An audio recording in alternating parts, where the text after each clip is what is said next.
yeah. Please tell me that I can't, that I won't, that I fail, that I'll never make it out, yeah. Please tell me all the bad, never good, fill my head full of every single doubt, yeah. Please say any negative thoughts, I pop off when I hear people say I cannot. I get off to the thought of proving everyone wrong, I won't stop to the top, so you better back off and get lost. I'ma stay loud, stay proud, never running out, never heading south. I'll be spreading out, call it word of mouth, can't put me down, I'll be getting loud. You can have your doubts, not what I'm about, have your f***ing cloud, it be raining now, I keep making sound, go another round, I'm legend bound, can't stop me now. You don't wanna fuck with me, a slow burn like a disease. Just tell me that I can and I'll show you things that you couldn't believe. Just tell me that I can. Just tell me that I can. Just tell me that I can. Just tell me that I can.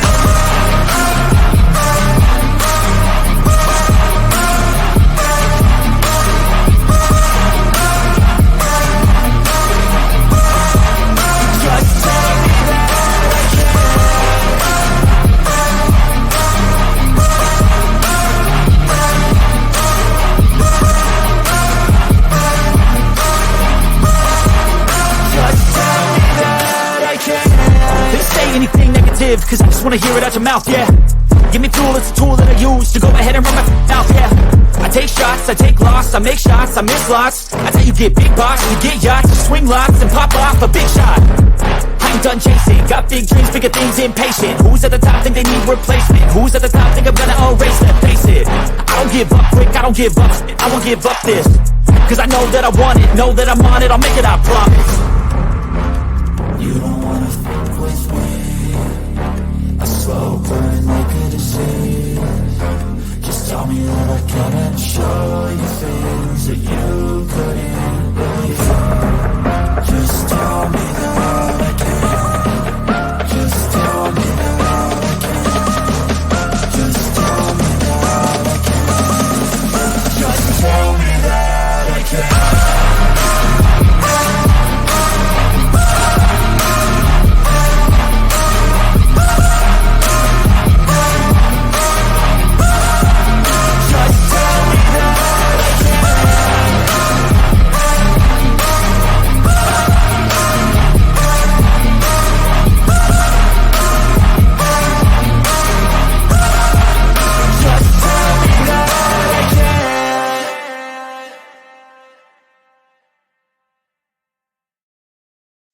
What up, everybody, and welcome to the Night's Watch. So, guys, I'm going to be out of town, and I wanted to get something put together for y'all. So, I'm going to try to be a little bit fancy-ish, sort of. Got the AI background thing going. It's creepy, abandoned-looking office space. Fitting for, what we're doing, because we're doing the Lacerta Files in retrospect.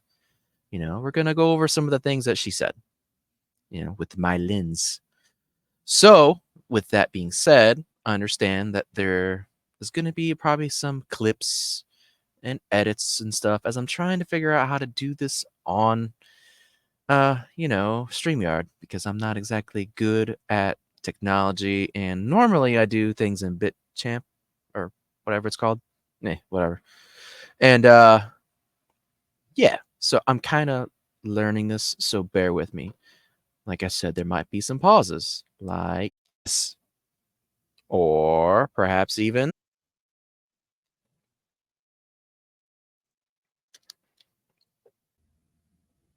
maybe this. You know what I'm saying? So, yeah, you get it. So, yeah, there might be a little bit of odd stops, pauses, but yeah, bear with me. All right, so let me click over here. All right, so basically at the beginning of this transcript, he's talking. He's like, this is recorded in Sweden. And, there's a bit of a disclaimer. There's like, yeah, we've, translations, yada, yada, which is why, like, the flow is kind of hard and was kind of difficult in the production of this. And it's going to trip me up here, too, because I'm reading. So, anyways, he's like, hey, so, are you an alien? And she's like, well, as you can see with your own eyes, I'm not a human like you, but I am also not a real mammal. I have some mammal-like body features, which are a result of evolution. Neat. Okay. Anyways, but no, we are native Terrans, Earthlings. Semantics. Tomato, tomato. And we've been here for millions upon millions of years. And then she even says, we are mentioned in your religious writings like your Christian Bible. And many of the ancient human tribes were aware of us and even worshipped us as gods. For example, the Egyptians and the Inca and many other old tribes. Okay, probably. Sure, why not? This is confirmed in the Bible as well. Okay, and now she goes on to talk about that a little bit. You know, your Christian religion has misunderstood our role in your creation, so we are mentioned as evil serpent in your writings. And this is wrong. Your race was genetically engineered by aliens, and we were just the more or less passive visitors during this accelerated evolutionary process.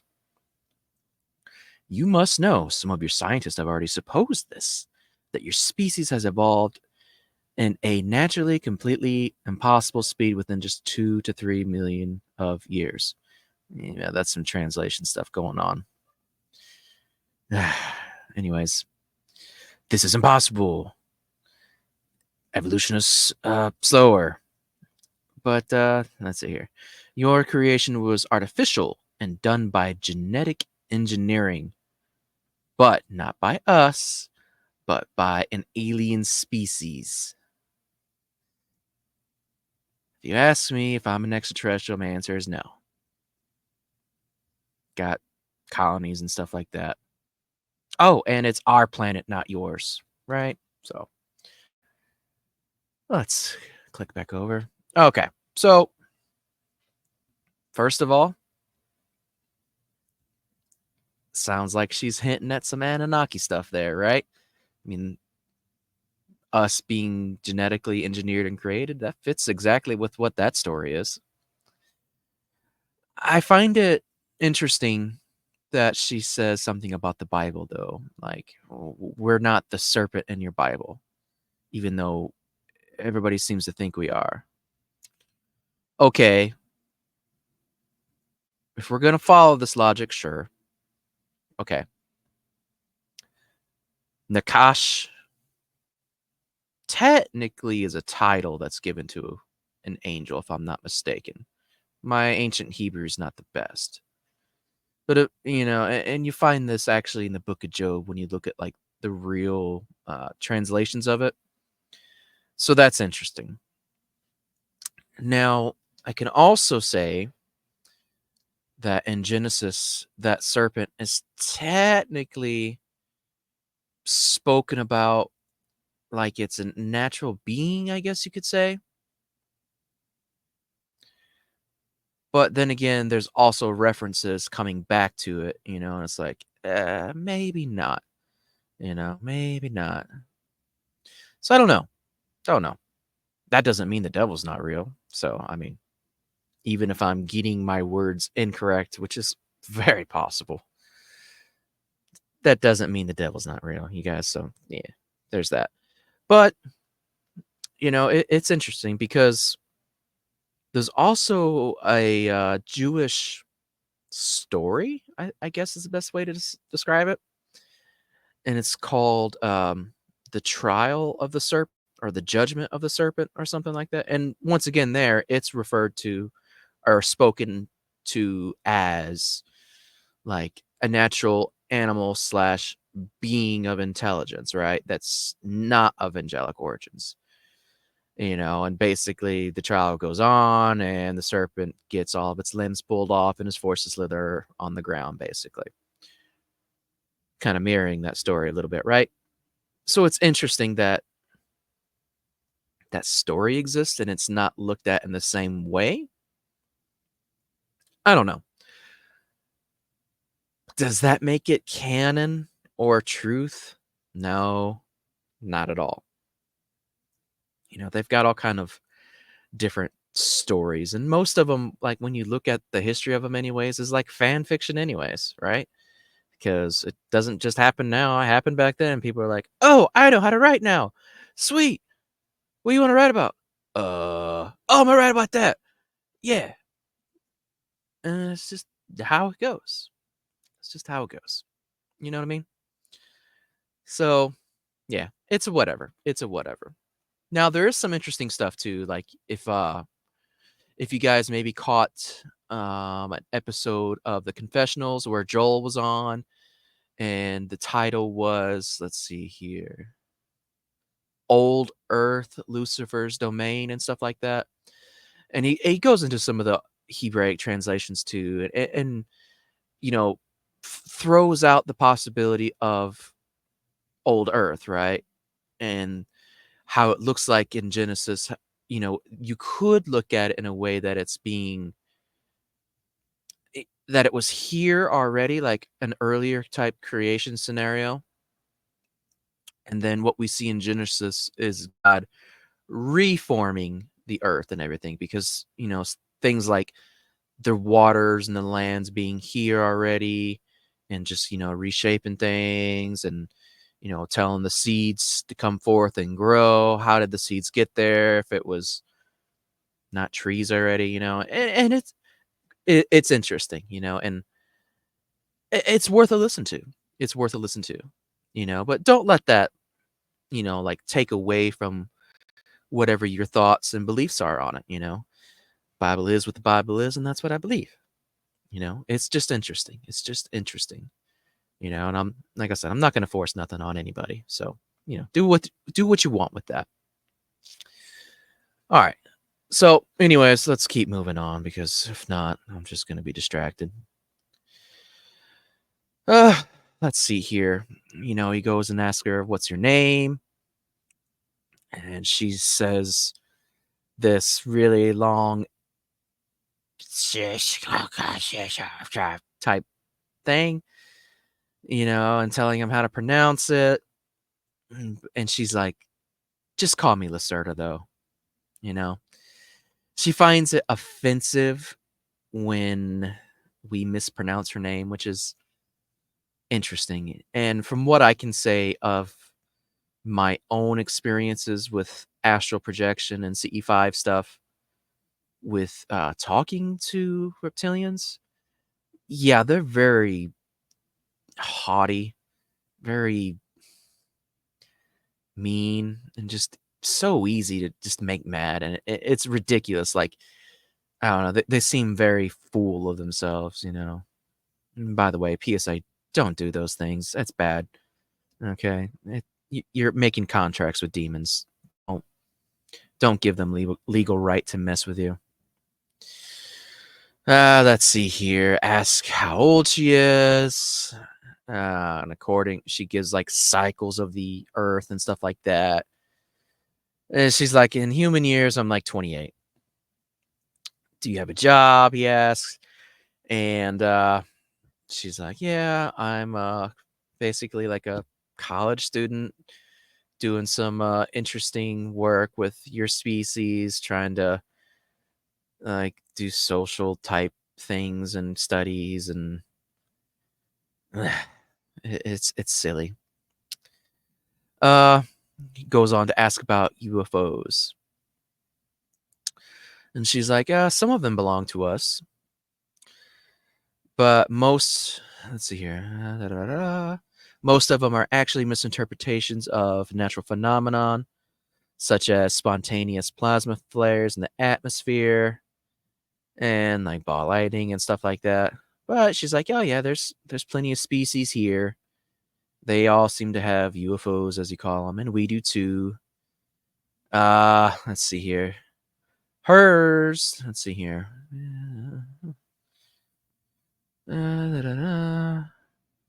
Bright gray cigar-shaped cylindrical objects is what she's saying is basically hers. Though they do have a small fleet of disc-shaped craft. but usually they belong to others. Okay, interesting. Triangular UFOs belong generally to your own military. That, they've used foreign technology to rebuild them and stuff like that. Which, brings to mind like the TR-3B, which is what Tom DeLonge talks about. So, if this really did happen in 1999, being that we've only just kind of had that put in our zeitgeist, in recent times, is interesting. Let's see. And she's basically saying, look for us over the Arctic and Antarctic, Inner Asia, and stuff like that. All right, and next, well, hold on, before we go next,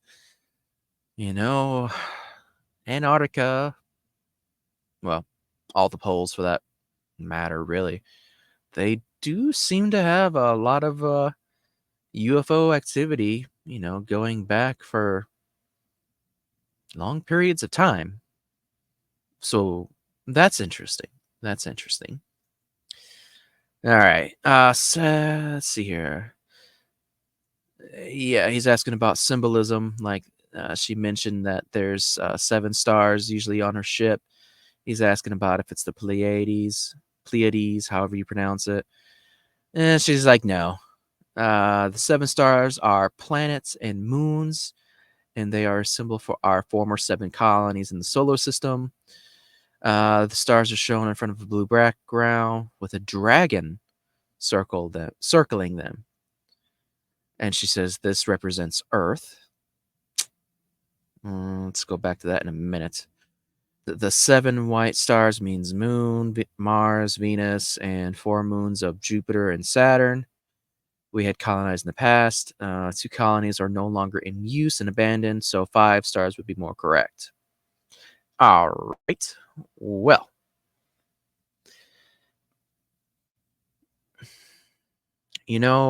7 stars and a dragon. That's being encircled by a dragon. Unless this is a Dragon Ball Z reference, I find it very interesting.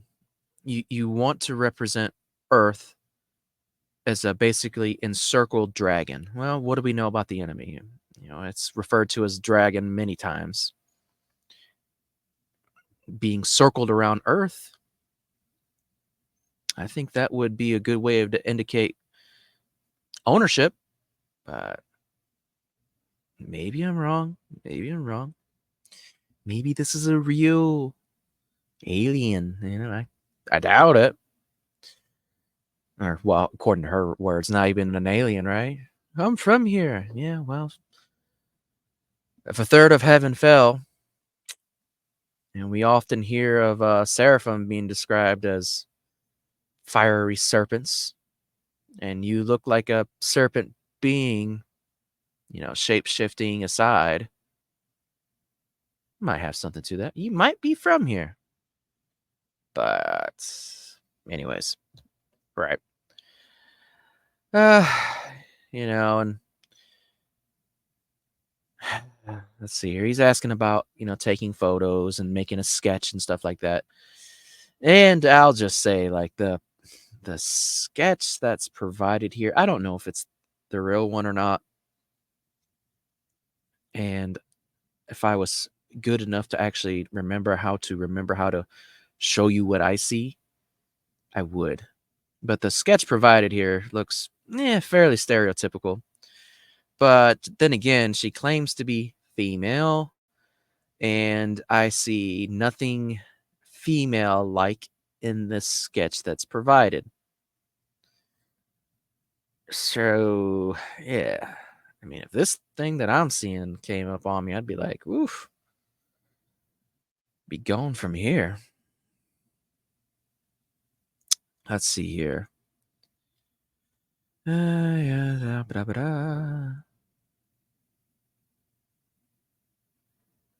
she goes on to being like, you can't really grasp it because your mind has been genetically engineered as well, and You just can't do it unless I just allow you to do it. You can't grasp me. You can't see me.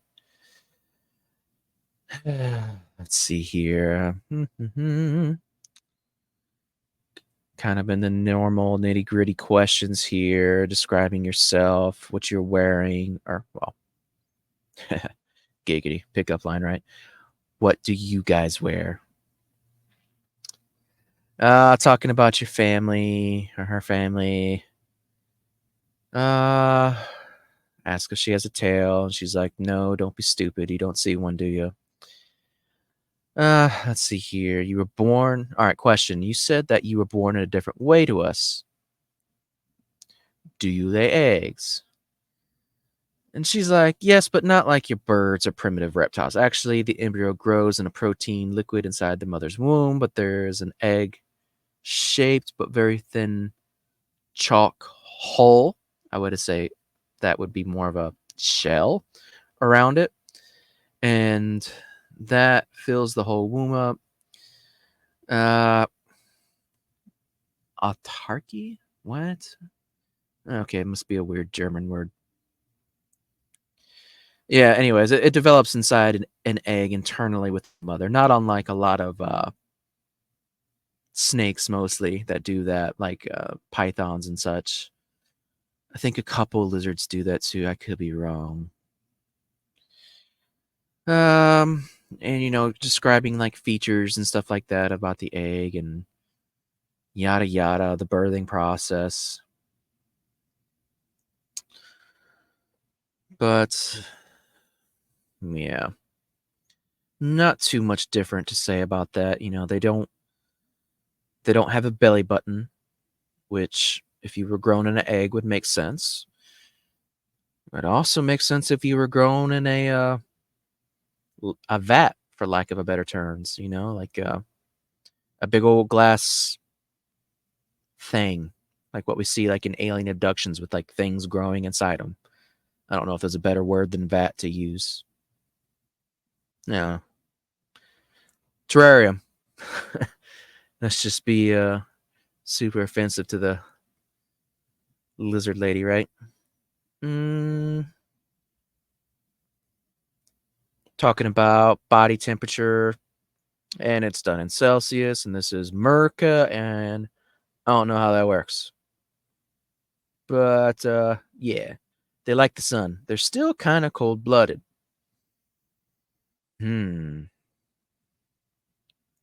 Okay, if you are the tippy top of evolution, at least for this planet, as she says, but you're still slightly cold-blooded, and you evolved from dinosaurs, how's come chickens and birds are cool with like being warm-blooded, but you're not? I have questions. Yeah. But you also have mammary glands now to like suckle the young ones. Okay. Evolution skipped entirely like being fully warm-blooded, but gave you mammary glands? Okay. Okay. You say so. You say so. What do you eat? All right, here's maybe some interesting things. Let's see here. She says various things, just like we do. Flesh, and fruit, and vegetables. Fungus that they make in their subterranean farms. We can also eat some stuff that are like poisonous to us. But the main difference between us is that we must eat flesh because our body needs the proteins. We can't live completely vegetarian like your kind because our digestion would stop working and we would die after some weeks or maybe months without flesh. Many of us eat raw flesh or other things which would be disgusting for you. But she personally prefers her flesh to be cooked and some surface fruits like apples and oranges. Well, that's nice. That's sweet. Okay. I'm hoping this is a grammatical error from being translated from German. But the notation of, or the word choice rather, of flesh is disconcerting. Like you keep saying this word. Why aren't you using meat? And why not be specific? Like, I enjoy good steak. I'd like it to be preferably made from cow. There's that, right? Chicken's cool. Chicken's cool. Dove is awesome. Quail is awesome. Those are like my favorite birds to eat. Fish. Oh, another good steaks are like antelope and elk. Those are all great. I wonder, leaving it as flesh isn't like maybe saying something like leaving you the option to read into it, or if it's just giving examples would be more redundant in her mind. I'm confused by it, and I'm not sure. But if you're concerned about your image, why not just elaborate a little bit better? Okay. Anyways, let's see here.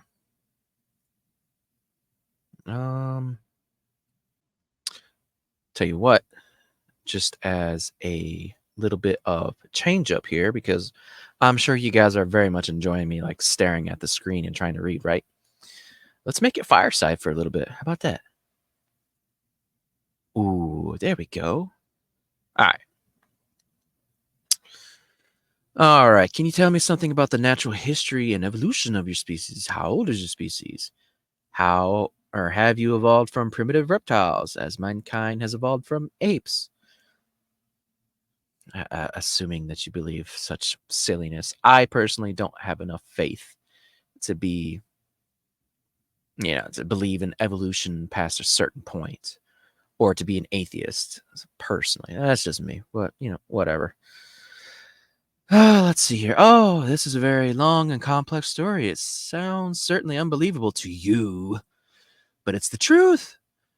I will try to explain it in short. About 65 million years ago, many of our advanced ancestors from the dinosaur race died in a great global cataclysm. The reason was not an asteroid impact, but actually a war between two enemy alien groups that took mainly place in the orbit and high atmosphere of our planet. Okay, according to our limited knowledge, let's see here. Oh, okay, here we go. Yeah, she's talking about an ongoing civil war, like within our planet right now in current times, that's been happening for the past 73 years. So 1999, 73 plus 25, whatever, over 100 years, yada yada. Let's see here. The opponents in this 65 million year war were two advanced alien species whose both names are again not pronounceable for your tongue. Okay, yeah, let's just belittle the way we talk. That's cool. But she's able to say them, but it would hurt our ears. Oh, okay.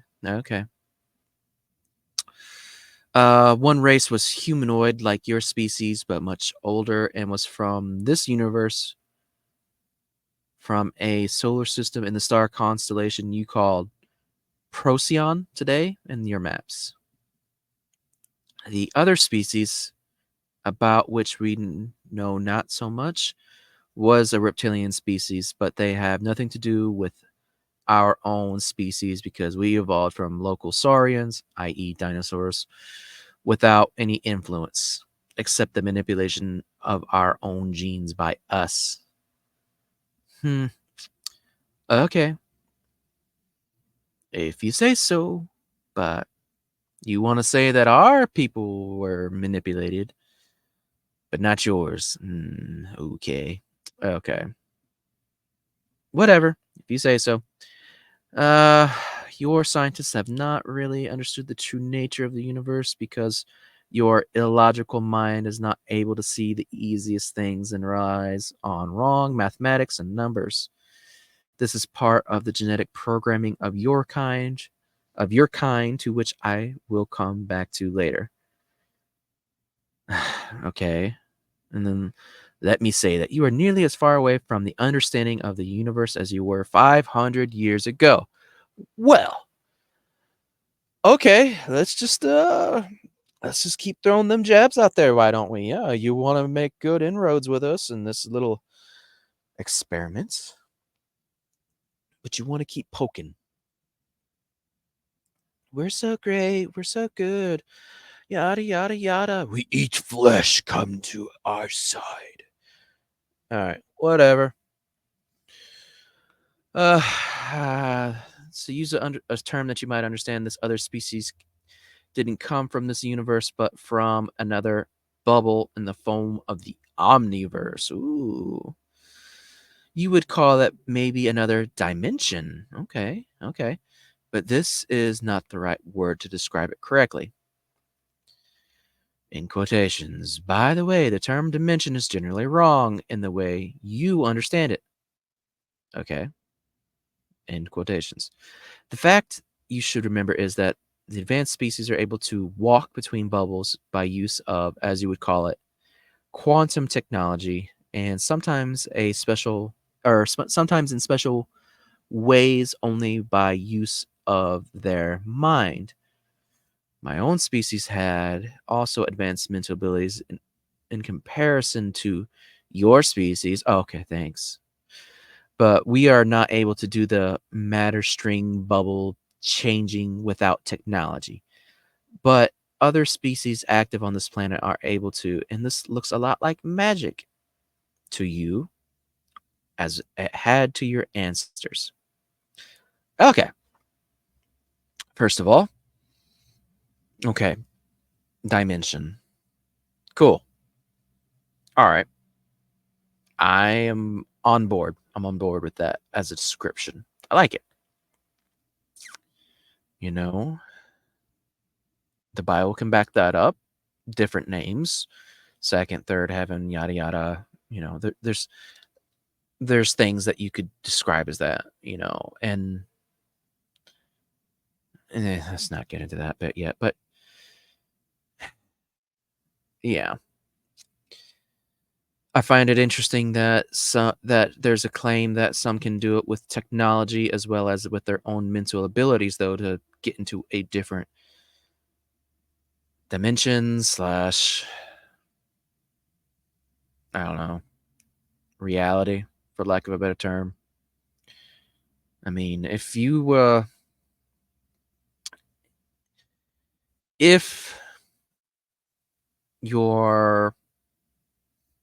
progenitors, I guess you could say, which in my mind is always fallen angels, if that's who you came from, suffice it to say that before they fell, they were there and present during creation. Therefore, I think it would be logical to assume that they know how creation works since they witnessed it and they are of the same plane as God. They are not God, but they know how to do things. It's not perfect because only God is perfect. But to say that you are existing in a different realm or dimension, perhaps the spiritual realm, and choose to come over here through use of technology or something along those lines, okay, I can buy that. I can pick that up. I'm picking up what you're putting down, I guess. But I don't know. Interesting. Back to our own stories. The first species had reached Earth 150 years before the reptilians. Built bases in places like Antarctica and Asia.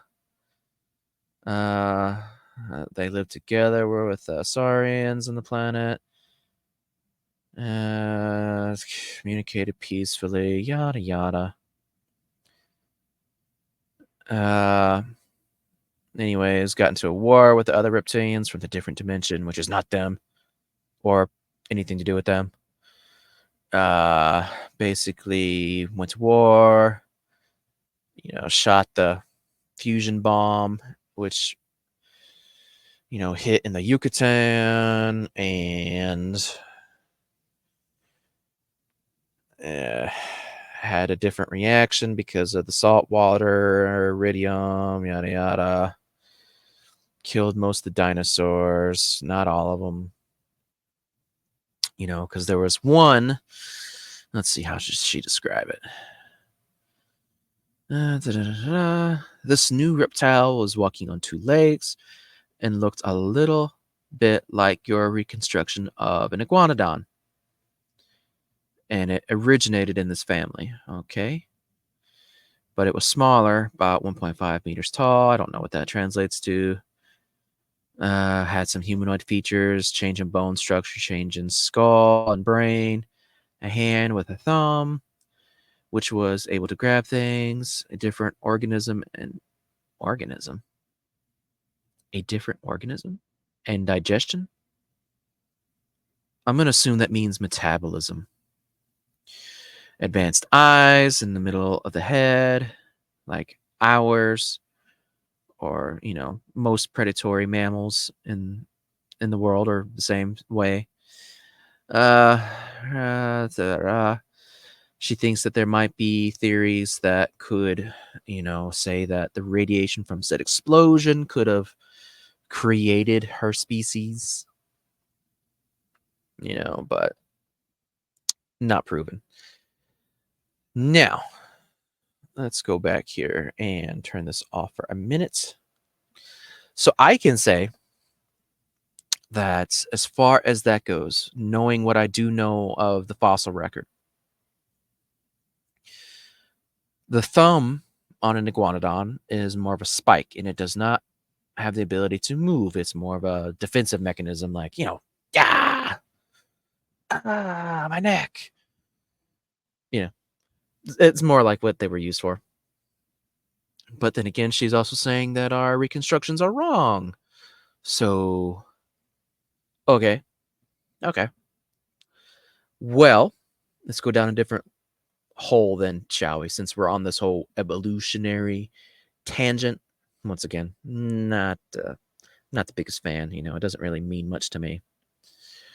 But I do know on the fossil record there was something that lived on the continent of Gondwana, which was like in the later part of the Cretaceous as what was that called? The big supercontinent. Everything was like connected. Pangea? Yeah. Pangea broke up. Part of it was still there, and it was Gondwana. It was like South America, Africa, Australia, India, and Antarctica. So, in specifically the Antarctic region, southern South America, and Australia region, at that time, there were evidence that we see of seasons, right? So we're going to be seeing some cold weather coming in. And I do know that there is something that does come from that family of iguanodon-like things. I don't remember what their actual clade is called. Was it Corinthosaurs or something, maybe? Yeah, doesn't matter. But there's something that was, decent size. It was more maybe like chest high to waist high for us, I guess you would say. And its name has recently been changed, and I can't remember what that change is, but it used to be called Lilianosaur. The people that discovered it named it after their daughter, I think. Yeah, bone wars are interesting, but whatever. anyways, it's like a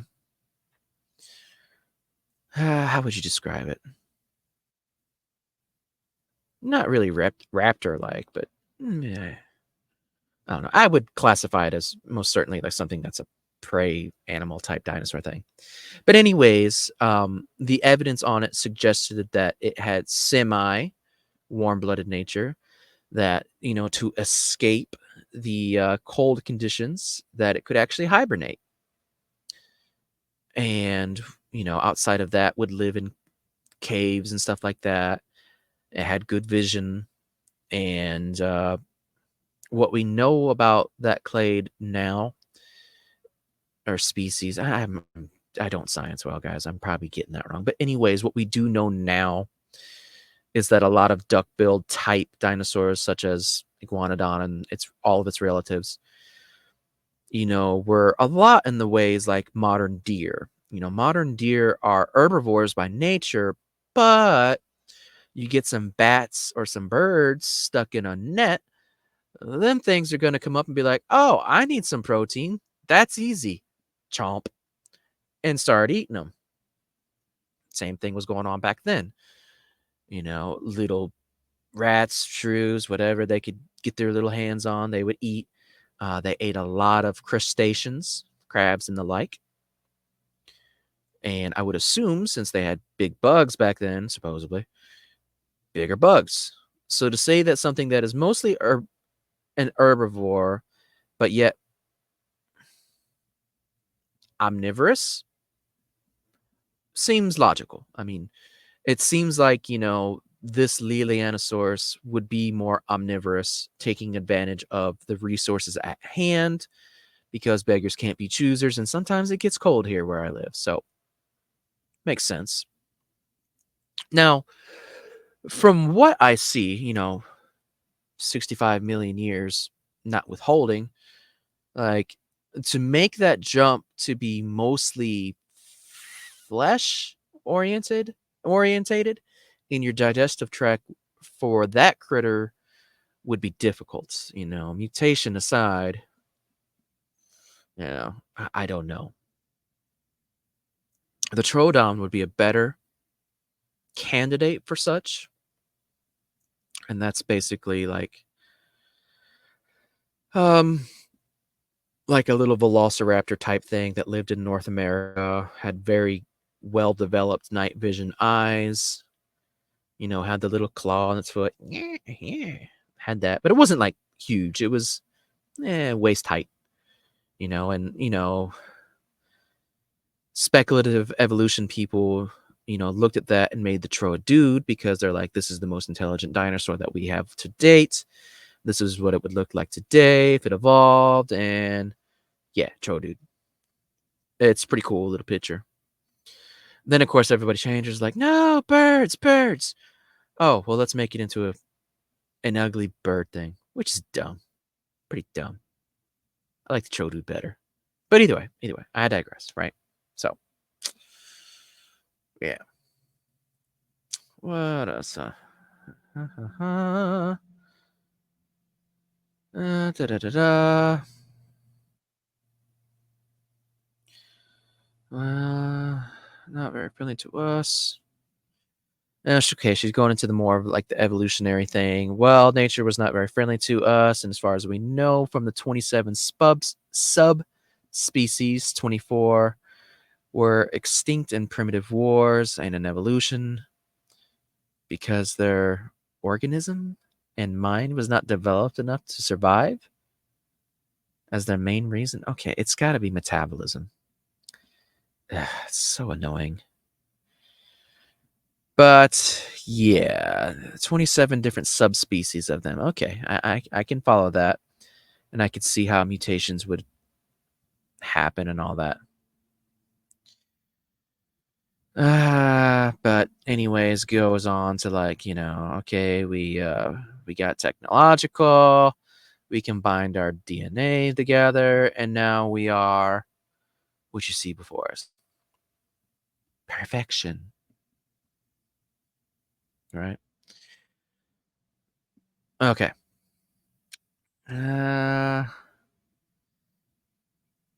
Let's see here. Let's see. Oh, there's something interesting. 10 million years ago, the small simians started to grow, and they came down from the trees to the ground, again because of the change of the climate, especially on the so-called African continent. But they evolved very slowly, as it is normal for a mammal.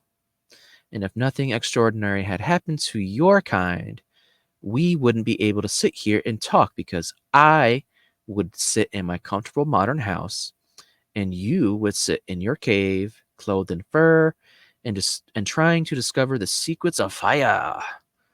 Or you would be sitting in one of our zoos. But the things had developed differently, and you believe now you are the crown of creation, and you can sit in the modern house, and we must hide and live beneath the earth and in remote areas. Salty much? Oh, okay, but you're so advanced. But meanwhile, we sit here every single day and enjoy our comfy house, but you sit in a cave with technology. Okay. Well, first of all, we want to get on to, just solar activity. Sometimes solar flares happen. Having technology above the earth isn't exactly the best idea. Plus, that doesn't even bring to a mention like your cold-blooded nature. Don't you have constant heat so far underneath the earth? Like, okay, you want to come and hang out in the sun. What's stopping you? Salty. Stupid.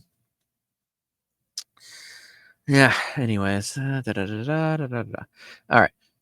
Around 1.5 million years ago, another alien species arrived on Earth. It was surprising, the first species in over 60 million years. This would be more surprising for you if you would know how many different species are out there today. The interest of this humanoid species, you call them, and here's a translation thing. It says Elohim. What she's actually saying is Elohim or Elohim today. Very, very interesting, huh? Anyways, was not the raw material and the copper like the other ones were interested in.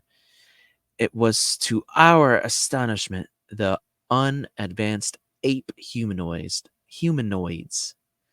Despite of our presence on this planet, the aliens decided to help the apes to evolve a little faster to serve them in the future as some kind of slave race in coming wars.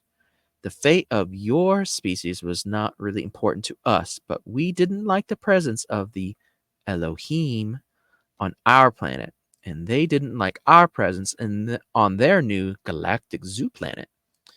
And so your sixth and seventh creation was the reason for a war between us and them. Okay. Oh, wait, hold on. You can read about the war, or that war, for example, partly in the book you call Bible, in a very strange way of description.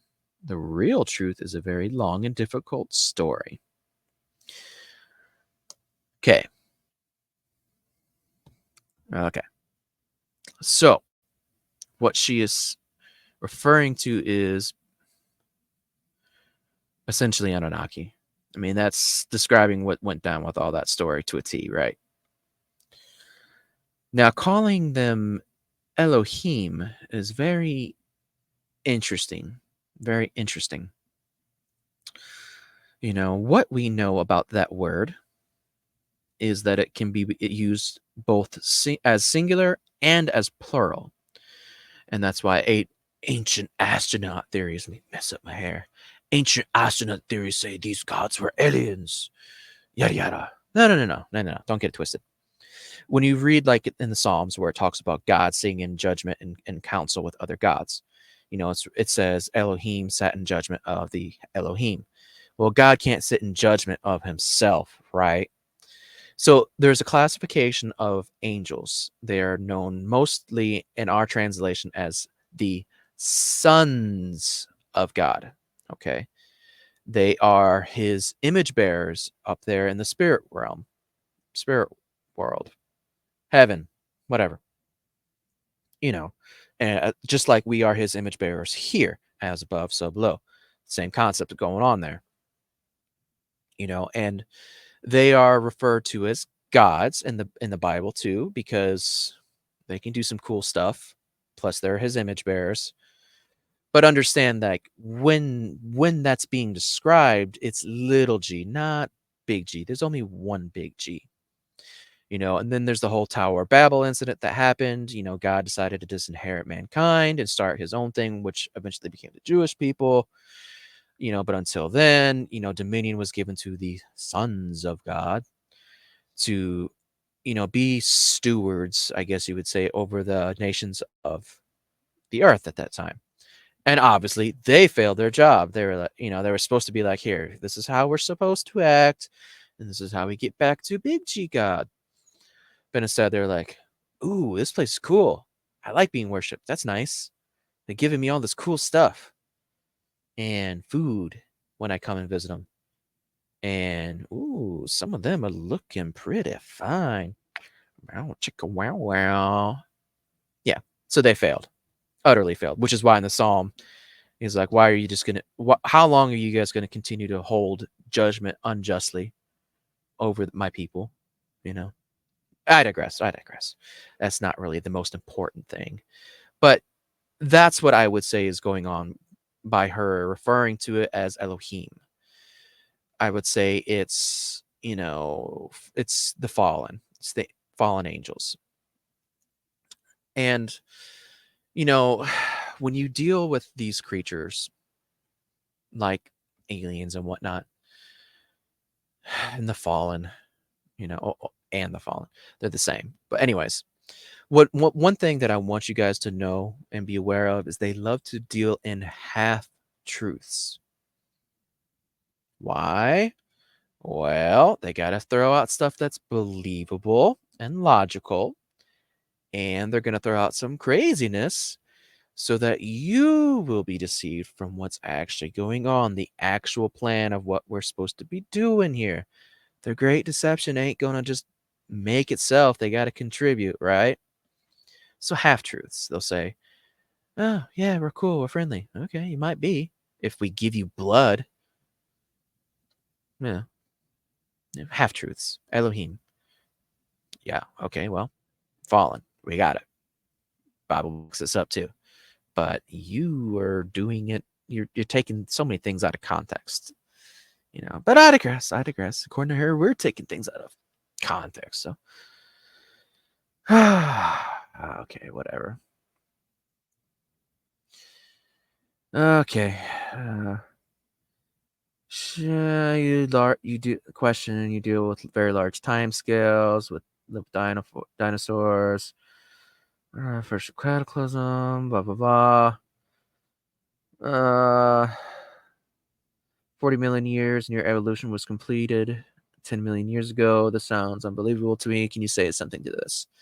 Okay, she says, I understand that this must sound absolutely unbelievable to you because you are a young and genetically engineered species.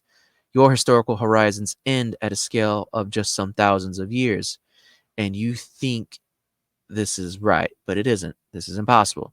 Your programmed mind, oh, there we go, is obviously not able to handle with such large time scales. Okay. Yeah. They got done evolving 10 million years ago. Silly.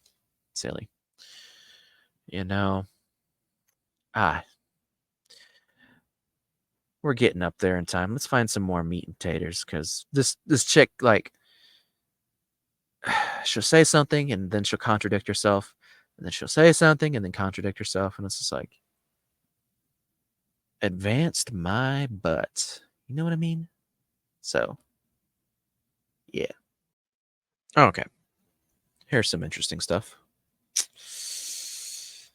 All right, so the question was, you've mentioned skeletons of your kind, but how can it be that human scientists haven't found any trace of you and your ancestors if you really lived for such a long time on this planet? Good question. We have found many skeletons of dinosaurs, but none of an advanced reptilian being with a larger skull and brain and a hand with a thumb, as you have described it. Okay. And she says, yes, you have. But your great scientists were not able to reconstruct the skeletons completely because they wanted to reconstruct reptilian animals, not intelligent beings.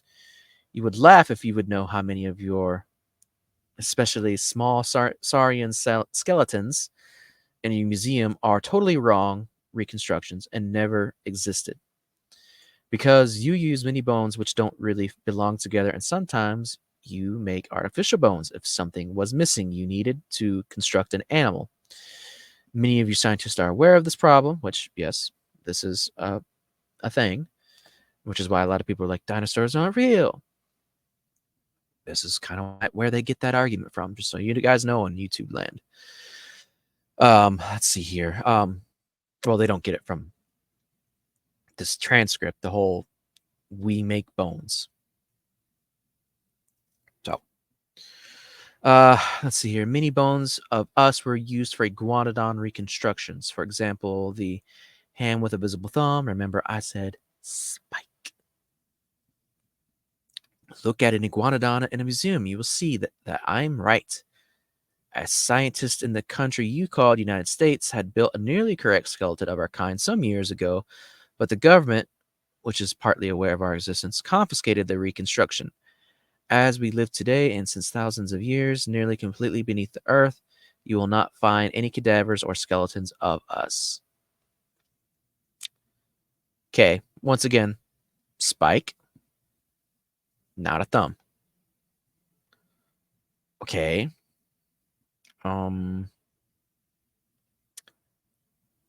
Correct me if I'm wrong, but iguanodons are pretty big. I mean, that's like what T-Rex like to eat a lot is iguanodon. So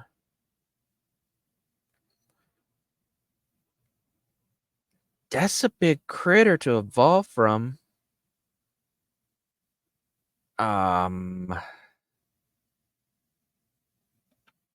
I don't think the math is mathin', but okay. Let's see here. This guy talks about artificial suns and cities and stuff like that underneath the earth and asks, is the earth hollow? And then asks the dumb question, is there a second sun inside our planet? Which, no, the world is hollow. I mean, it's really hollow, but it's more like cave structures, not like world within a world. I don't get on board with that. I mean, I feel like you could, keep expanding out these honeycombs of hollowness and giant cave systems and make like a gigantus area and make your own biome in there. It wouldn't be that difficult. Once again, they're at creation, understand it. So able to ask and be like, how do we do this? Oh, you do it this way. Cool. We can't do exactly that. Well, do some technology. Oh, yeah, that's how technology works. Let's do this and bada bing, bada boom. Yeah, there's a thing for you. I don't know. It's whatever. No, Earth is not really completely hollow, and there is no second sun inside. This story is ridiculous and physically impossible. Even your species should be intelligent enough to believe or to not believe this. Doing them jabs. Do you know how much mass on yes. Yada yada. We get it. Don't be stupid. She's talking about a subterranean home. I talk about large cave systems. The caves you have discovered near to the surface are tiny in comparison to real caves and huge caverns deep in the earth. And a depth of 2,000 to 8,000 of your meters. I don't do meters, I do America. But connected with many hidden tunnels to the surface or to the surface near caves. We live in large and advanced cities and colonies inside such caves. Major sites of us are beyond the Arctic, Antarctic, Inner Asia, North America, and Australia. Remember that dinosaur I mentioned? I mean, if it's a thing, then maybe. Anyways, If I talk about artificial sunlight in our cities, I don't mean a real sun, but various technology sources of light, including gravitational sources with which illuminates the caverns and tunnels. There are special cave areas and tunnels with a strong UV light in the center city. Oh, in every center city. And we use that place to heat our blood. Furthermore, we have also some surface sun places in remote areas, especially in America and Australia. Believable. Believable. I mean, just think about how large, Mammoth Caves are. Pretty big. Pretty big. To assume that that doesn't connect somewhere to these cities underneath there. Yeah, I'm sure it's possible. I'm sure it's possible. I think a lot of cryptids and fallen angels and their chimeras and such live there personally. I mean, it seems like a great place to be out of sight and out of mind. And for quick ease of transport to the surface, opening up a portal to do so. Yeah, I don't see why not. The problem I see though is, once again, you keep going down that far, it's gonna keep getting warmer. Why are you so salty about the sun? Why are you so salty about the heat? You got plenty. You got better heating and cooling down there than we do. Such complainers. Such complainers. Let's see here. Where can we find such a surface near entry to your world? Okay. And she's like, why do you really think I would tell you their exact location? But if you want to find such an entry to our area, you have to search for it by yourself. But I would advise you not to do that. When I came to the surface 4 days ago, I used an entry approximately 300 of your kilometers north from here, which she's somewhere in Sweden, I believe, from near to a large lake, which 300 kilometers, it's what, 2.2 miles? Or wait, no, I'm thinking of kilos. Whatever. I don't do the metric system. But I'm sure you could Google search Swedish large lake and then look, at 300 kilometers from said lake and see what kind of cave systems are there. If you guys are adventurous enough and stupid enough to give it a shot, go for it. Let's see here. If there are any, but I doubt you would be able to find it. There are only a few entries in this part of the world. More are far more north and east. Okay, as a little advice, if you are in a narrow cave or in a tunnel or even in something that looks like an artificial mine shaft, as deeper you walk, as smoother appear the walls.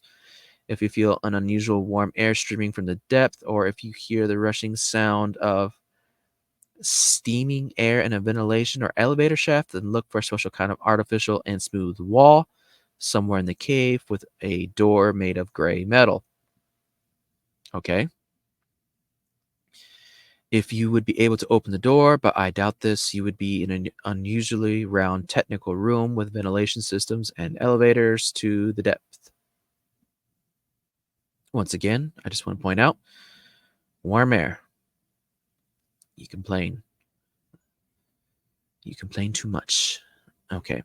This is probably an entry to our world. If you have reached this point, you should know that we are now definitely aware of your presence. You're already in big trouble. If you have entered the round room, you should look for one of the 2 reptilian symbols on the walls. So you could summon Shenron or something, right? If there are no symbols or other symbols, you may be in bigger trouble or more trouble than you think, because not every underground installation belongs to our kind. Some new tunnel systems are operated from alien races, including hostile ones. My general advice is, if you find yourself in a for you strange underground installation, run away as fast as you can. Okay. Also, I mean, because these questions are kind of out of order for some reason. I'm not sure why. She mentions another point, basically, that some of these entrances have a technology behind them in front of them, around them, whatever, that like interferes with our brains, and it looks like a normal wall. You can't necessarily see it, so but then again, she also goes on to describe that cameras are able to see through them when they put like their little disguise spell on our brain and we see them as people instead of what they are. That camera would see them for who they are without any interference. And I would assume it would probably be the same here. But then again, technology, blah, blah, blah. Maybe not. I don't know. Use camera. Yeah. I don't know. Yeah, let's see if we can find some more interesting stuff. All right. Sorry, cut. And let's throw in the fire again. All right. Just to keep it more interesting, because my face can't be that entertaining. So let's see here. Has questioned about her name and stuff like that, but she goes into an interesting answer. Let's see here. First, my kind was, of course, seen and described and worshipped many times in your primitive past. For example, in your religious writings like your Christian Bible. Doubt that. Can't imagine that they'd be that dumb. Anyways, you can find descriptions and even simple drawings of us for also in the southern part of the American continent on various temples. I mean, I guess Quetzalcoatl comes to mind. As far as Anunnaki goes, what was his name? Inky? The one that's like supposedly the bad one, but also loved humans. I know that in their writings, he was referred to as a serpent, which is interesting and maybe neither here or there. But anyways, yeah, sure. Okay. So-called wise men from India and from the Asian mountains have described our species many times in writing, together with other wise men from the African continent. I think we are the most mentioned non-human space besides the Elohim in your history. If you don't believe me, have a look at your history and you will see the truth in my words. Your great scientist called the belief in us superstition and religion, and today's intelligent humans have forgotten our presence on the surface from the past. Okay. Furthermore, our species is seen even today sometimes from human witnesses in our original shape on Earth or in our surface near entries and tunnel systems. But fortunately, you and your media don't take the reports of such crazies serious. She says, that's good for us, and that's the reason why we allow these people to see us as we really are. Okay. Some of my species are also in direct contact with human scientists and politicians from the surface, but this is top secret. As far as with politicians, well, yeah, even with scientists too, sure. You know what? I can believe that. I've seen a lot of interesting stuff as far as politics and recent science stuff goes. That doesn't surprise me at all. But whether you are actually who you say you are, that I disagree. But anyways, nobody of your public knows anything about it. The matter of these meetings is generally the upcoming war with and between the alien species and our assistance in this war. But there's also another explanation why we can walk among you and why you're not able to recognize us. Mimicry. Okay, follow me again. May sound unbelievable and shocking to you, but as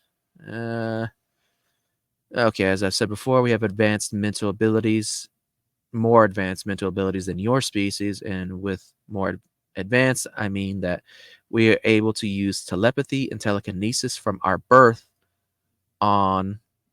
In fact, newborn and mother communicate telepathically during pregnancy. Yada yada. without special training as you need it to activate these sleeping parts in your brain. Okay, so we have it too. Cool. Don't know, don't care.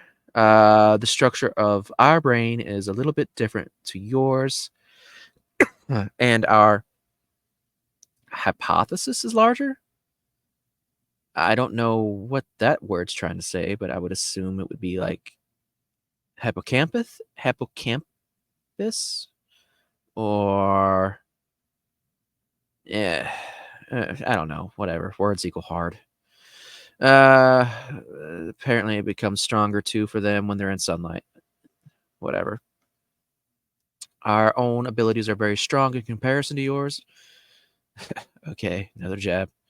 But we can comparison to the in comparison to the matter string / bubble mind forces of some of the other alien species on this planet. She was never very good at these particular abilities, though, she goes on to describe. But we all have these abilities, or these primary abilities, and can use them, for example, for our protection or even for attack. Ooh. Really? You can... Okay. First of all, I can see how, evolutionarily speaking, telekinesis would be a pretty cool thing to develop. I don't see how such an ability can be achieved through evolution, but I certainly can see how it can be manipulated. As far as creation goes, I can certainly see how that could then become a thing. But used for protection and for attack. You mean you can attack us mentally?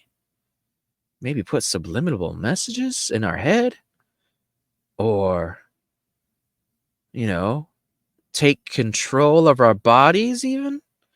And make us do things when we have inadvertently, given you the legal authority to do so? That sounds very interesting and close to home for me. If anybody knows my stories and what I've experienced, yeah, I guess I could see that.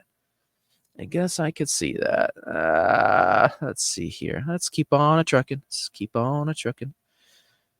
Okay. She can walk among a group of us, blah, blah, blah. There's a simple switch. And then it says, see us as we really are. See us as we want you to see us in your consciousness, which was placed there from the Elohim when they created your kind. And we can use this switch to convince you that you see humans when you look at us. Other aliens use the switch too. It is easier than you think. When there are meetings between your kind and aliens, which seem to look exactly like yours, these aliens have used that switch, and some of the meetings with man-like aliens can be explained also from being around my kind. When I met your friend the first time, he saw me also as a normal human woman, and I remember that he was very frightened and shocked when I revealed to him my real appearance. Oh, the translation issues. Okay, so let's see here. Let's expound on this a little bit, shall we? Let's expound. All right, so let's look at some classic UFO literature, right? We see, like in the 50s, that the Venusians were a big deal. They were, and they still kind of are. They're, instead of being Venusians now, we call them Nordics because they're tall, fair-haired humans. Okay. Well, basically what she's saying is that we can do that switch and make you think that, we're that. Other aliens can pull that switch and make you feel like they are that. Interesting. Confusing. Okay. A lot of times in classic UFO literature, the Nordics are often portrayed as space brothers and benevolent. But not in all cases. In fact, I mean, just look at Travis Walton, right? Fire in the Sky. Yeah, there was some grays and stuff like that around there doing all the stuff too, but there were also so-called Nordics, and they terrified him the most. Look at Betty and Barney Hill. There's grays there, but they're also, humanoids, and he thought, he said one of them looked like an Irishman. Their leader reminded him of Hitler. Okay. So, okay, if we want to play into the game of the mind switch thingy, we see us as we want you to see us. Okay, I get it. And if you want to stay down the path of friendly space brothers or friendly aliens, yada yada, and I guess you could say, oh, the bad ones are making us think that they're the good ones, but they're not.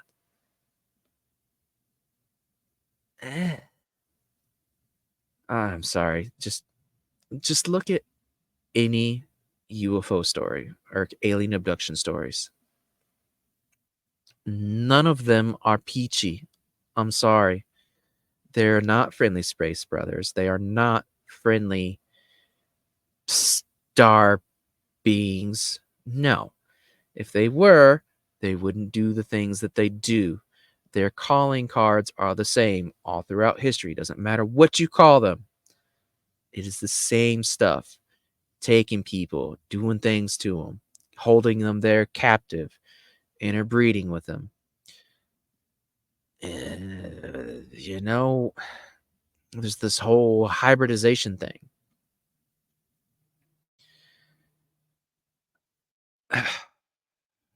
That's one of those things where it's like, read your Bible, Book of Daniel, which is, generally speaking, what's the word I'm thinking of? Where it talks about like end time stuff, and the beast and all that stuff, right? Just like the Book of Revelations, eschatology. There we go. And referring to things being like in the days of Noah again, which it doesn't use that word exactly, but that's Jesus that actually says that. But anyways, remember that the Book of Daniel is supposed to be sealed, I think you would say, so that its contents would be more understandable in the latter days, basically, is paraphrasing, right? And one of the things that's interesting in reference to Nephilim and stuff like that again, and spiritual forces, it mentions that, back in Genesis and all that, when the fallen came down, they would take wives of whomever they chose. There's a punishment for that. So now, if they're still going to have their little seed war thing, they can't take wives. It says in the Book of Daniel that they will take women, but not cleave to them. What does cleave mean? Marriage. It's a marriage contract. They will not marry them. Okay, so if you're taking women and you're reproducing with them, what is that called? If it's not consensual. Concord grapes. And when hybridization stuff happens in modern ufology, I ain't never read a good one. Fantasy books aside, it's Concord grapes again, right? Eh. Eh. Put two and two together. Get your book out, read it, see what I'm saying, see if I'm wrong. I'm not. I'm sure it would be better if I was able to pull up the exact verse. But Ow, wait a second. Edit. Hold on. There we go. All right. See here, Daniel 2, verse 43, I think. As you saw iron mixed with ceramic clay, they will mingle with the seed of men, but they will not adhere to one another, just as iron does not mix with clay. It will not cleave to them, is the word that's used. It's a marriage contract. Iron. I think also it's talked about as bronze too. But whatever. Shiny, gilded, shining ones, mixing with clay. Us. Logical deduction there. You know? But I mean, we could go into it further, and maybe one day I will actually like break that down and just really super go into it. But yeah, let's find some more stuff, shall we? All right, so here's an interesting interaction. Okay, he's like, do you mean to tell me that you can make me believe that I'm talking with an attractive brown-haired woman instead of a reptilian being like you? Her answer, probably, but I don't think so in your special case.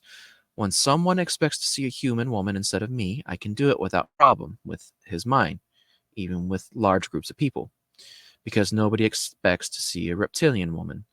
But I have allowed your mind to see me in my original appearance from our first meeting on, and I have never induced something into your mind, so you have already realized that I am not human. If I would now try to change this, it would probably lead to an absolute confusion or to unconsciousness. Interesting. And I don't want to harm you. As I've said, I'm not very good in these mental abilities. He says, that's pretty scary. Can you kill with those abilities? Her answer, yes, but it's forbidden. This means not that it was not done in previous times. Huh. Forbidden. That's an interesting choice of word. One, it makes me feel like you don't have the authority / legal right to do so in terms of spiritual warfare. But as we know, sometimes that's not the case. All right. I mean, keep in mind, that reptilians and stuff like this are also mentioned all throughout the occult. And I'm not just talking like New Age, like they're all throughout all the occult practices too. And, if you're playing for the other side and you've outlived your usefulness, I feel like it's a reasonable deduction to say that if it's time to take you out, you could probably do it with mental abilities. Like I said, you have a general understanding of how creation works. We hear about, like mental abilities with aliens and such all the time in terms of like, they touch you on the head and you go to sleep or you relax.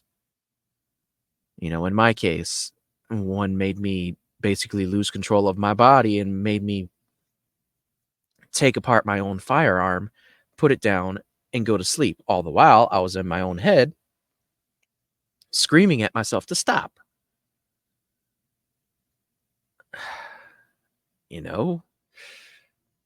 That in my case, that particular entity could have just been like, instead of me making you go to sleep and taking your gun apart, it could have just been like, sewer slide yourself. It's possible. So I could see where this is very possible and likely in certain circumstances. But once again, that requires legal rights. So something to consider. Both sexes have this ability. Yes, blah, blah, blah. Talking about the photos, and I kind of already went over that. UFOs. Yes. I can. Wait, hold on. Basically, they can cloak their UFOs and their entrances by use of technology. Okay. Let's see your question. Back to your and our own history. You mentioned the race of Elohim who have created our human race. From where did they come? And blah blah blah. What happened with y'all's exchange? Are they our God? The Elohim came from this universe, from the solar system you called Aldebaran in your maps. They were a very tall humanoid species with usually blonde hair and white skin because they avoid sunlight, because it hurt their skin and eyes as well. This was absolutely unbelievable for us, a sun-loving species. Evil doesn't always play well together, folks. This is just the nature of evil. Anyways, they seem to be intelligent and peaceful at the beginning. Became more or less friendly with them. Their agenda was to evolve the new apes, become a new breed for their zoo planet. Let's see, they caught 10 or 20,000 people or apes and did this. Blah, blah, blah. Let's see. The Elohim had taught their mind and enhanced their brain and their body structures. Body structure. They were now able to use tools and fire. We are like the 7th generation, I guess you could say, for lack of a better term, of their created experiments. The Elohim and us is what she's referring to.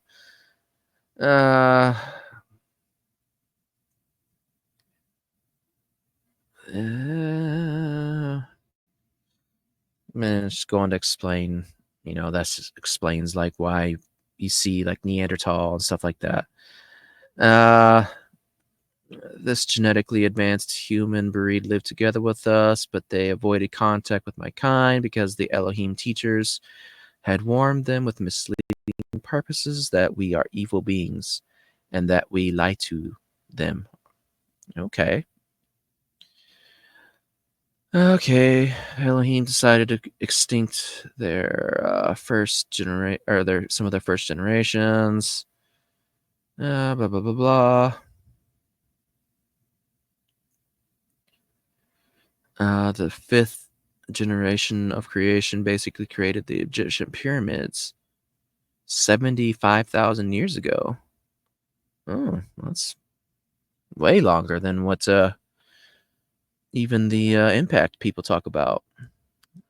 Let's see here. The 6th civilization was one which built the cities, which ruins you can find today beneath the sea in the so-called Bimini area 16,000 years ago.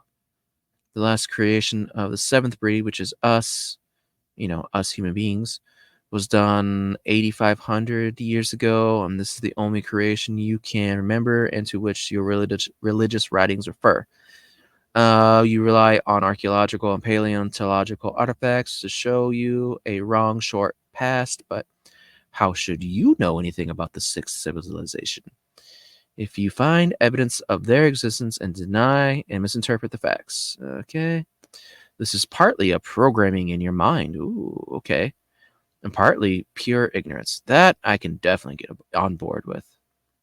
Yeah. Okay. I will tell you in the following only about your creation, because the 6 previous mankind's are lost, and therefore they should not concern you. I mean, yeah, but why not give more evidence of things that we could be like, I don't know, find and see and help prove your story? I don't know, it seems like you're dealing in half truths again to me, but anyways. There was a long war between us and the Elohim, and also between certain groups of the Elohim themselves, because many of them were of the opinion that again and again creation of human species on this planet make no real sense. Yeah, that is echoed in the Anunnaki story. So, I mean, I guess assuming that this is not a real interview that actually happened, I could see how people, picked and chose and pulled from that story, because it is a story. It's it's an account of the fallen and what them and their little creations did, but being told, and once again, half truths. So, whatever. Let's see here. The last battle was fought around 5,000 years ago in orbit and surface. They used powerful sonic weapons to destroy our cities. We destroyed their spaceships, blah, blah, blah. Humans were very frightened when they observed our battles and wrote them down in their religious myths. Which, I mean, comes to mind as like the whole Vedic things in India. So, yeah, maybe. Elohim, who appeared as gods for the sixth and seventh breed, told them that it was a war between good and evil, and that they are the good and we are the evil. This depends certainly on the point of view, which, I mean, you're not doing anything to save your image there. It was our planet before they arrived and before they started their evolution project with your kind. In my opinion, it was our right to fight for our planet. It was exactly 4,943 years ago, according to your timescale, that the Elohim left the planet again for unknown reasons. Blah, blah, blah. Fact is that we don't know what had really happened. The Elohim were gone from one day to another. They vanished without a trace, together with their ships, and we found most of their surface installations and destroyed them. Blah blah blah. Many of us were in contact with certain more southern tribes of your species in the coming centuries, and were able to convince some of them that we are not the evil aliens that your creators wanted you to believe we were. During the time from 4,900 years ago to today, many other alien species arrived on the planet. Some of them used the old teaching and programming of your mind and played God for you, but the Elohim themselves never came back. They had left the planet for a duration of some thousands of years earlier, so we expect their return one day in the future to end their project or to maybe extinct the seventh breed, but we don't really know what have happened to them to answer your question. Your current civilization doesn't know anything about the real origins of your past, which is true, generally. Let's see here. But your real world and universe, and you know very little about us and our past. And you know nothing about the things to come in the near future. As long as you will not understand and believe my words, I tell you the truth because we are not your enemy. You haven't convinced us very well, though, that there, Miss Lacerta. As long as there's danger for your species. Okay, your enemies are already here, and you have not understood. Open your eyes, and you will be in big trouble soon. If you haven't believed anything that I've said, you should really believe and remember that. And then he's like, why don't you think I believe you? And she's like, I have a certain feeling that you don't believe me, despite the fact that I'm sitting here in front of you. Everything I have told you in the last 2 hours is an absolute truth about our world. Okay. Well, interesting. I don't believe her at all.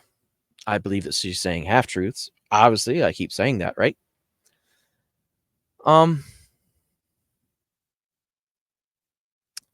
One thing I would mention about this is, sometimes I mention the Great Deception, right? I think that aliens are going to play a role in said Great Deception in the future. Just my opinion, my thoughts. And sorry, I'm trying to adjust something. One way to make a claim about the veracity of your words would be to, show up and be an alien, I guess you could say. Like, if I was talking to somebody and they're like telling me some crazy off the wall stuff and then they'd be like, or I'd be asking them, okay, why? How do I know that you're telling me the truth? And they're like, oh, I'm an alien. He'd be like, okay, so you're an alien. Prove it. And all of a sudden they turn into some like big 8-9 foot reptilian being, and he'd be like a little taken aback, like, oh, okay, now it doesn't sound so crazy. The Great Deception is going to be something a lot like that, in my opinion. But once again, you'll know them by their fruit, and it takes lots of research and knowledge and wisdom on your part. Okay? Like I said, they deal in half truths. For instance, when I spoken with an alien during my CE5 the very first time, and I had a lot of conversation with that one that I was allowed to remember. And I asked it, is there such a thing as God? And he thought it was hilarious. He's like, of course there is. The evidence is all around you. How dumb are you if you wouldn't look at all this stuff and not believe that there's God? Awesome. That's great advice. And I was excited about that. I was like, oh, cool. On this planet, we have a guy named G, and I'm fixing to say Jesus. And he waves his hand at me very dismissively to make me stop. And his entire demeanor changed from happy and jovial to very matter of fact and rude. And basically told me, I don't care to hear a single thing about your theology. I don't want to hear it. He said, and that's when that would happen in a conversation. Like, I don't remember exactly, but I can imagine that I turned into skeptical hippo eyes. Like, wait, what? And then he, think the mood shifted, and he's like, but I'll leave you with this. There was somebody that taught love above all else. Probably a good idea to follow that guy. Great advice. Right? Right. Why did you not want to hear the name of Jesus?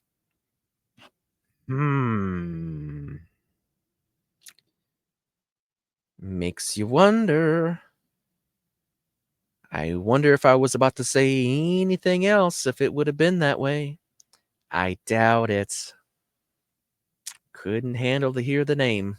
Couldn't handle it. Half-truths. Lies and deceit. Sprinkle some good.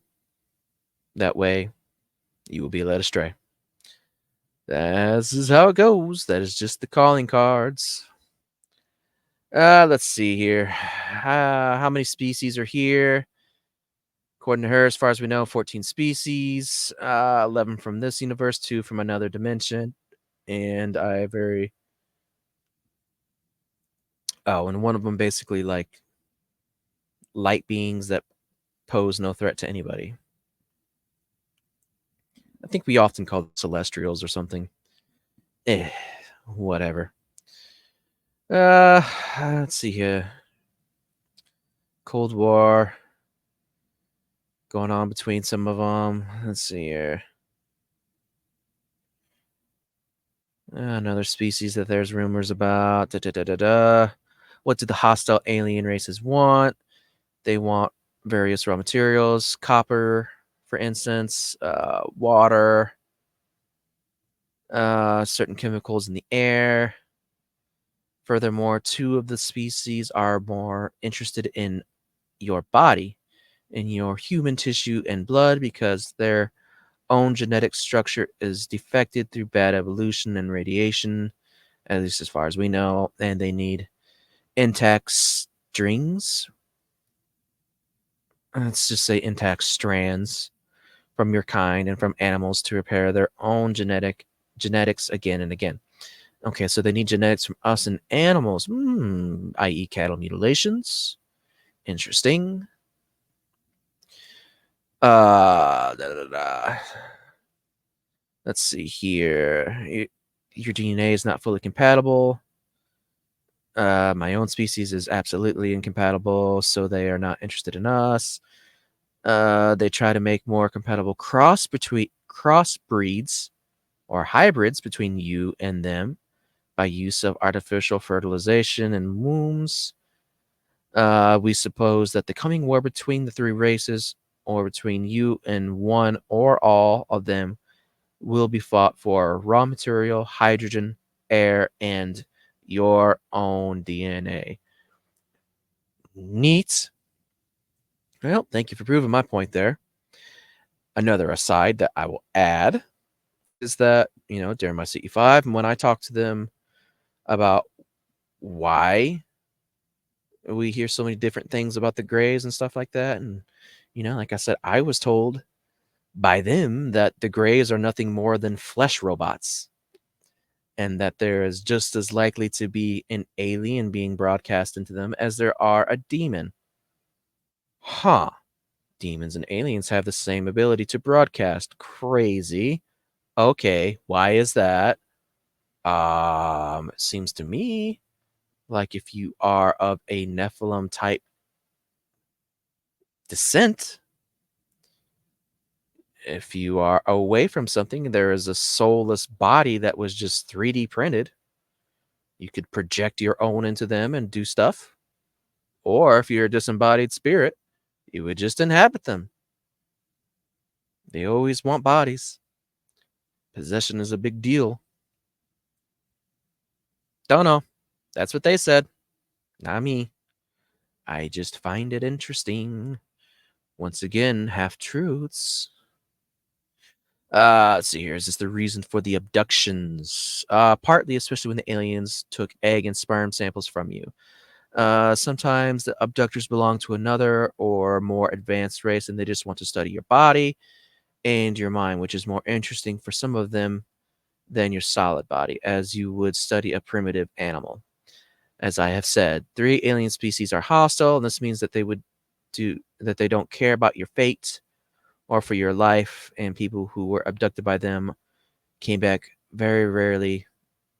People that came back are rarely alive. Brings to mind some 411 stuff, right?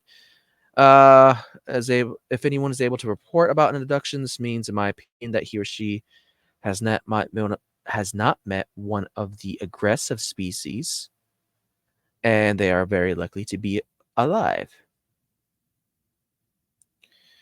Advanced and friendly races also took sometimes egg and sperm samples, but for other reasons.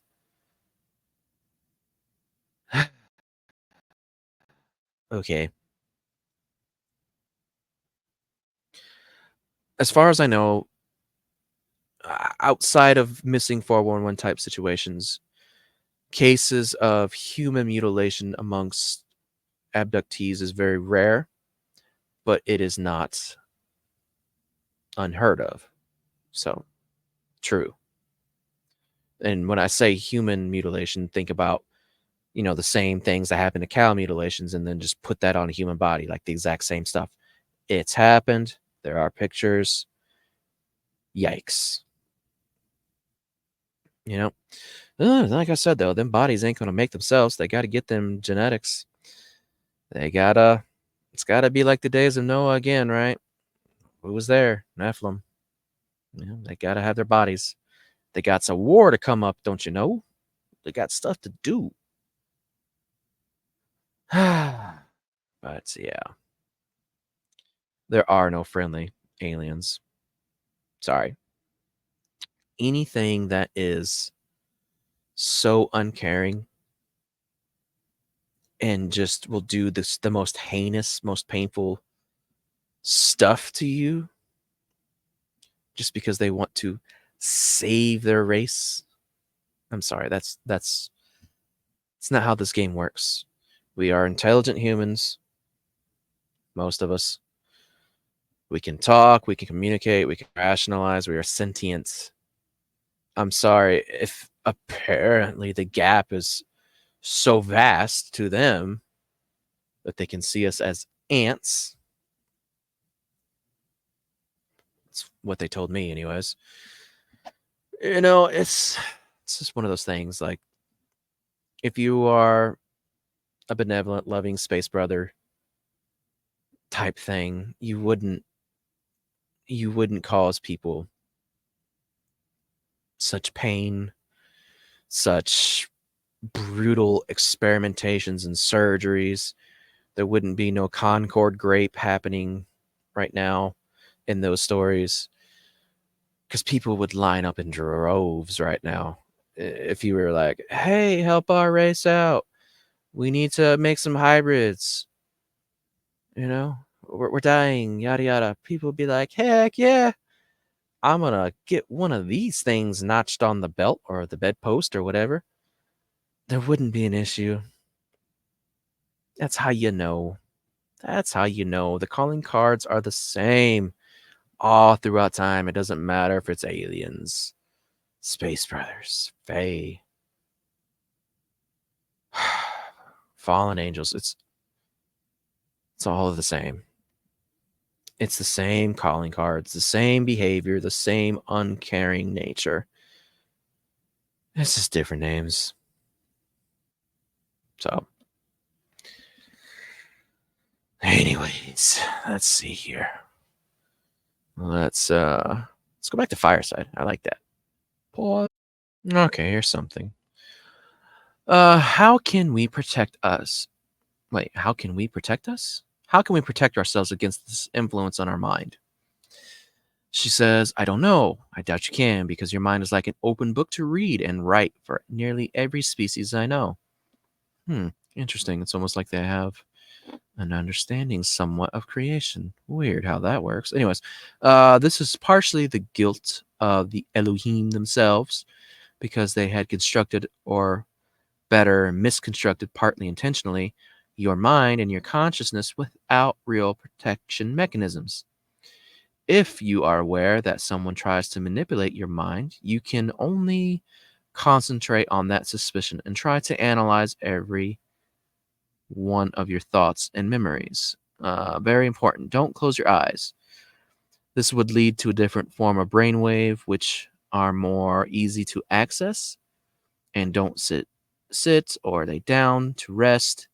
If you stay awake during the first few minutes, you can maybe try to filter out the other thoughts and waves in your brain, and the inducer will give up after some time.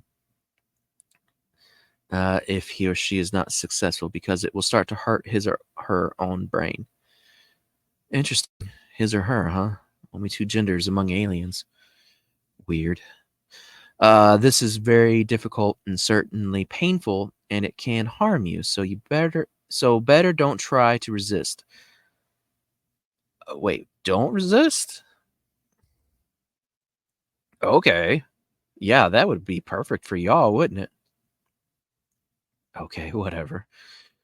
But it would be the only possibility you have. However, you can try this only with the more weaker species, not with the strong. Okay, yeah, I mean, as far as these things that I know about, and the occult talks about, there's strengths that you can apparently build upon with these abilities, with this psychic stuff, magic stuff, I guess you could say. Supposedly there's ways and means. I don't know.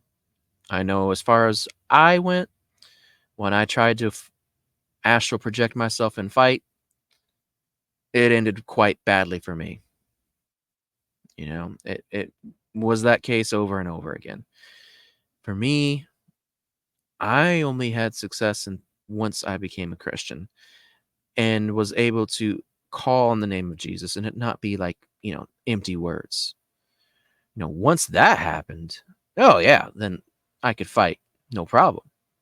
But also understand that it's not me, it's him through me, right? There's nothing special about me. That's just how that works. It's just the one name under heaven. So, but either way, I mean, after that, yeah, I had success.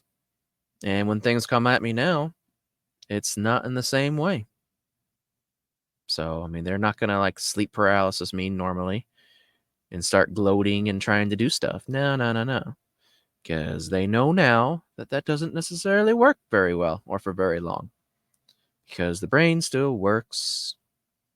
And I can call on to Jesus. And he can break me free.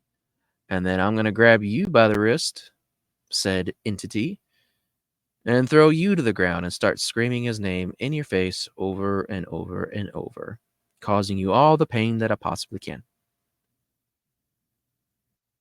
Yeah, but hey, that's just my methods.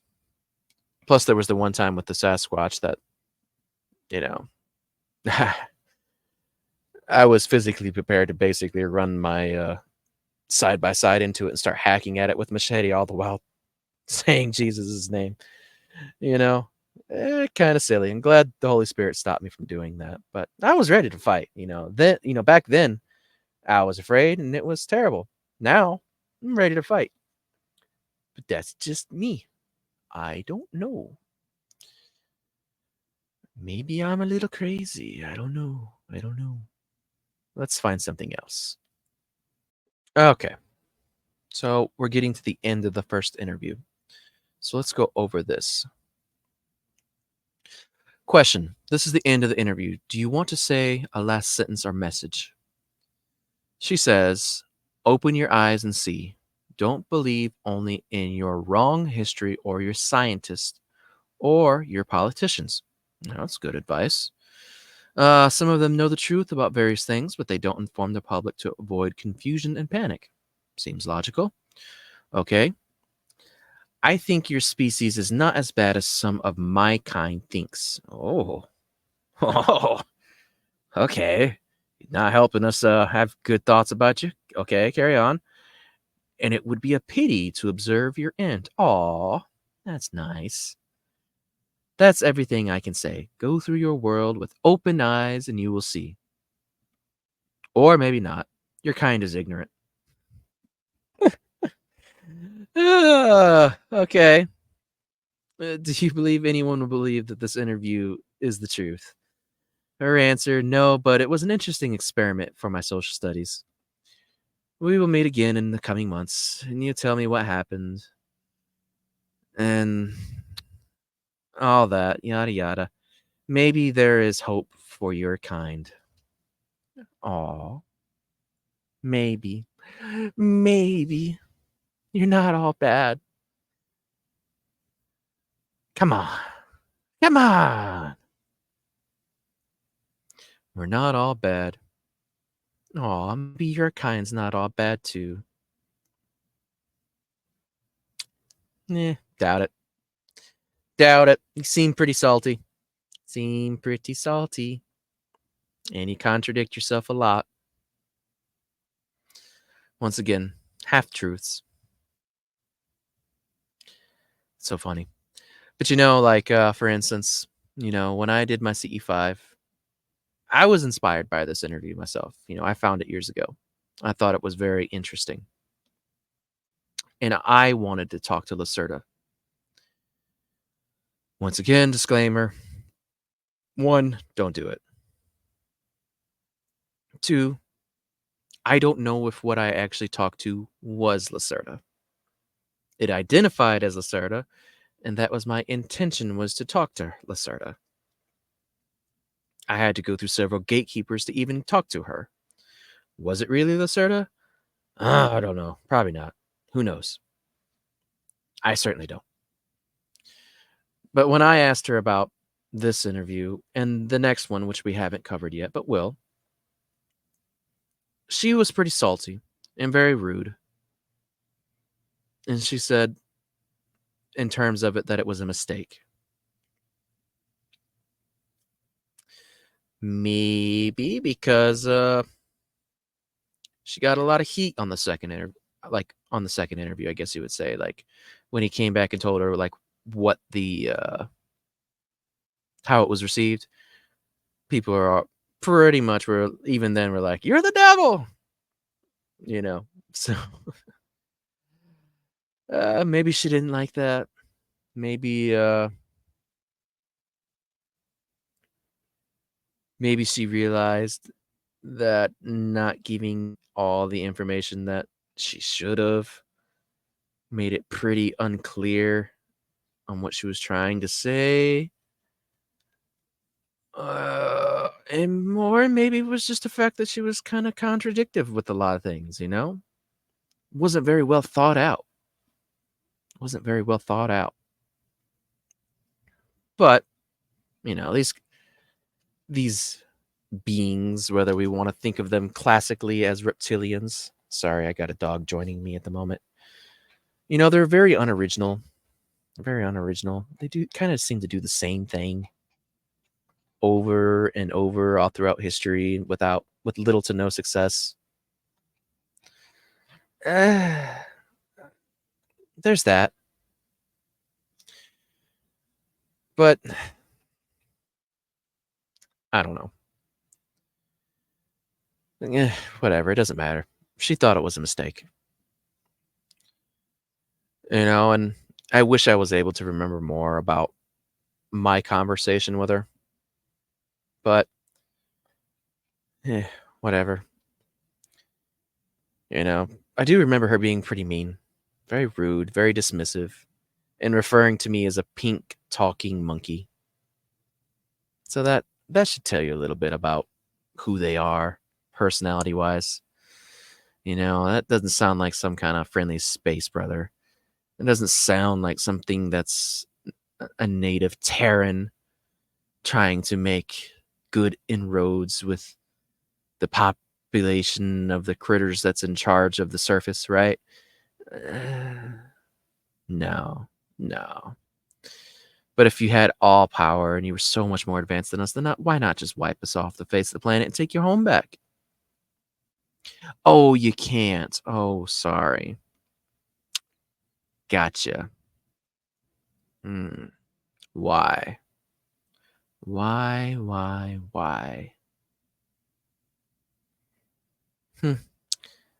To me, assuming it's real, it aligns a lot with what I try to teach you guys, you know, biblically speaking. They don't have the authority. Do they hate us? Yeah, they do. Do they want to mate with us? Apparently. Seems like everybody wants a piece of human cheeks, right? It aligns pretty good with what was going on back there and with the Nephilim. But, you know, you guys be your own judge, you know, go over it, listen to the video I released on it, both of them, and see what you think about what she says. You know, maybe I'm missing something. I don't know. I doubt it, but you know, there's probably far more information that I really should get to and put on this, and you know, and maybe make it a little bit more thought-provoking, perhaps. I don't know. I'm just giving you guys like my lens right now, off the cuff, trying to maybe make you guys see a little bit of the way I see it, you know, but you don't have to. You don't have to. You know, and if I got some things wrong, sorry. The intent is there. You know what I mean. Like I'm not perfect. I'm not great at always recalling verses and chapters and stuff like that in books. You know, I can only sprinkle a little bit on that. I need to study more myself. You know what I mean? We all do. We're all guilty. But either way, you know, I thought it was at least interesting, and I hope you guys found it interesting as well. So yeah, I guess that's all I got for y'all tonight.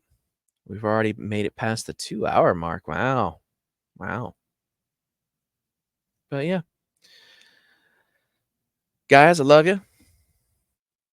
Throw your comments down there if you got any that you want to add. Like, subscribe, Facebooks, all that stuff. I added a Cash App link if you guys want to send me some donations to help me continue to upgrade my studio here. That'd be appreciated. But you don't have to. I'm just here to hang out because I love you. I want to hang out with my friends. So yeah. Well, guys, that's all I got for tonight. So, tookie. Bye.